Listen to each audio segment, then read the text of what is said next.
அனைவருக்கும் வணக்கம். சின்ன சின்ன புக்கள் தமிழில் இன்றைக்கி என்ன பார்க்க போகிறோம் தெரியுங்களா? ஏங்க இந்த அவசரம்? எதுக்கு இந்த அவசரம்?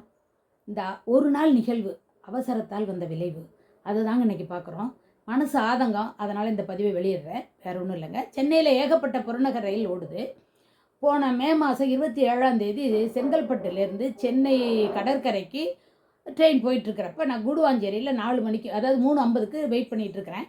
அப்போ 4 மணிக்கு தான், 3:50க்கு வர வேண்டிய ட்ரெயின் 4 மணிக்கு தான் வந்துச்சு. பயங்கர கும்பல்.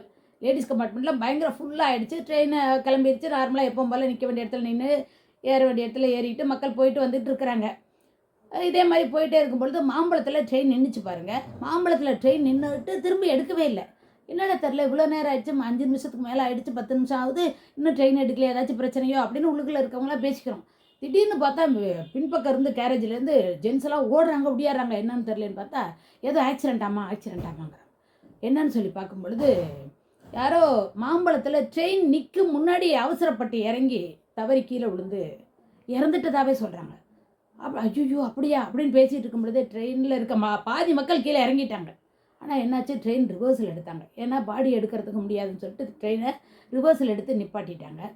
பார்த்தாக்கா எல்லோரும் பார்க்க ஓடுறாங்க. நானும் சரி போய் பார்த்துட்டு தான் வருவேன் போட்டால் அவ்வளோ பேர் ஃபோட்டோ எடுத்துகிட்டு இருக்கிறாங்க. எனக்கு ஃபோட்டோ எடுக்க மனசு வரலைங்க.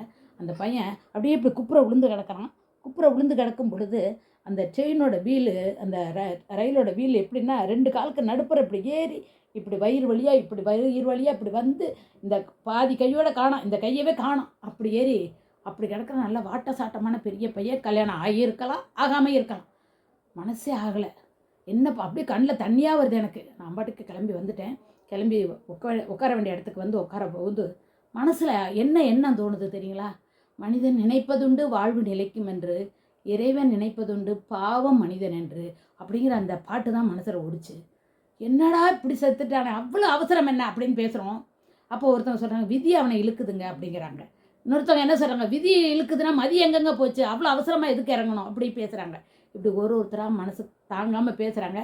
இது மாதிரி இப்படி பேசிகிட்டே இருக்கும் பொழுது அங்கே போலீஸ்காரங்க வந்து அவங்களோட வேலையை பார்த்து பெட்ஷீட் போட்டு அந்த பையனை எடுத்துகிட்டு அப்புறம் திரும்ப மறுபடியும் எப்போ போல் ட்ரெயின் கிளம்பிடுதுன்னு வச்சுக்கோங்களேன்.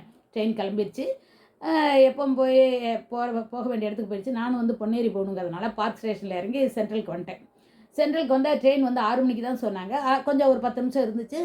போய் உட்காந்து ட்ரெயினில் உட்காந்துட்டோம். திரும்ப ட்ரெயின் கிளம்புற நேரம் வந்துச்சு. அதுங்களே ட்ரெயின் கும்பல் ஆகிடுச்சு. எங்கேயுமே இந்த ட்ரெயினுமே கும்பல் ஆகிடுச்சு. ட்ரெயின் சிக்னல் கொடுத்துட்டாங்க. திடீர்னு பார்த்தா ஒரு ரெண்டு பொம்பளை பிள்ளைகளை வந்து அவங்க அப்பா அப்படி உள்ளார திணிக்கிறாரு லேடிஸ் கம்பார்ட்மெண்ட்டுக்குள்ளே. ஐயோ அப்படின்னு சொல்லிக்கிட்டே இருக்கும் பொழுதே அந்த பிள்ளைகளை திணிச்சு உள்ளார ஏற்றுக்காட்டி ட்ரெயின் கிளம்புது. அதோடு அவர் நிப்பாட்டாமல் பொண்டாட்டியும் ஏற்றி விடுறாரு. அவங்களால ஏற முடியல. குய்யோ முறைன்னு கத்தி அது என்ஜினுக்கு பக்கத்தாலே அந்த கேரேஜ் இருக்கவும் ட்ரெயினை நிப்பாட்டிட்டாங்க. எப்படியோ பொண்டாட்டி ஏற்றிட்டார். அதே கேரேஜில் லேடிஸ் கம்பார்ட்மெண்ட்டாக கூட பரவாயில்ல, இவர் ஏறிட்டார்.